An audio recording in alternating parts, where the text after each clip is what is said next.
I mean, I guess this leads me to the idea of, should your dreams be reasonable, right? Because dreams have a bad reputation. They're often, associated with trying to do things that are, in all likelihood, gonna fail.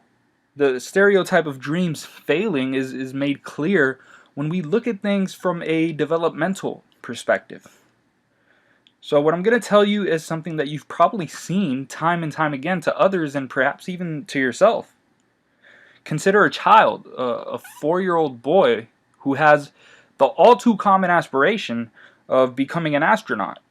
And as he grows old, he starts school, he eventually takes a science class, he finds it boring, and then abandons his dream of becoming an astronaut. At this age, he wants to go to space, not to become an engineer or a scientist. I mean, to him, all of the requirements necessary to become an astronaut feel like a burden when he compares it to the thought he had in his head of simply floating in space and riding in a rocket. So now that the boy is a little older, he's capable of playing sports. He enjoys the exercise and the companionship of basketball while simultaneously admiring the skill level of the NBA's top players. He's found a new dream, one that isn't boring. So every day after school, he goes directly to the courts and he trains with his high school team. All of his friends talk about what life is going to be like when they make it to the NBA. He trains, he eats properly, he studies the game to the best of his ability. All the while, he has a certain level of doubt, right? A spooky part of him that questions his abilities and denies him access to the confidence that he thinks he needs in order to make it. After he combines that lack of confidence with the realization, the realization that the life of an NBA player also comes with a set of challenges, such as practicing for periods of time that would bore anybody that's sane, consistently traveling and being, away from your family, and the responsibility that comes with fame, he creates a perfect cocktail consisting of both doubt and disappointment. And after drinking it, his drunken mentality causes him to abandon his dream of making it to the NBA. He settles happily as a software engineer.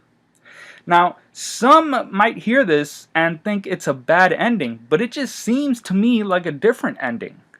So when it comes to chasing a dream and deciding whether or not to be reasonable, it depends on what consequences you are willing to accept.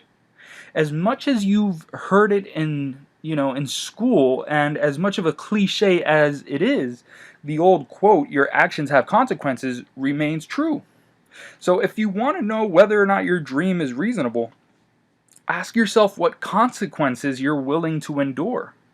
If you want to be an NBA player, for lack of a better example, you have to ask yourself whether you are willing to train 8 hours a day, whether you are willing to take the risk of training less in order to have school as your backup plan if things go wrong.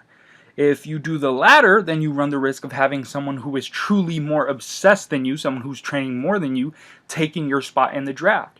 If you choose to be obsessed and train 8 hours a day, then your chances of making it will be higher. But if you fail, then years of your life will have passed you and you still might not be financially stable.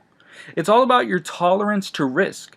If you've thought it out and you're willing to deal with the consequences of the success and failure of your dream, then it's probably worth doing. At least as far as you can perceive it, right? In your perception, it's worth doing. A dream only needs to satisfy two needs. The first one is that it must be possible to accomplish, and the second one is that it must have consequences in terms of, risk, success, failure, that you're willing to accept.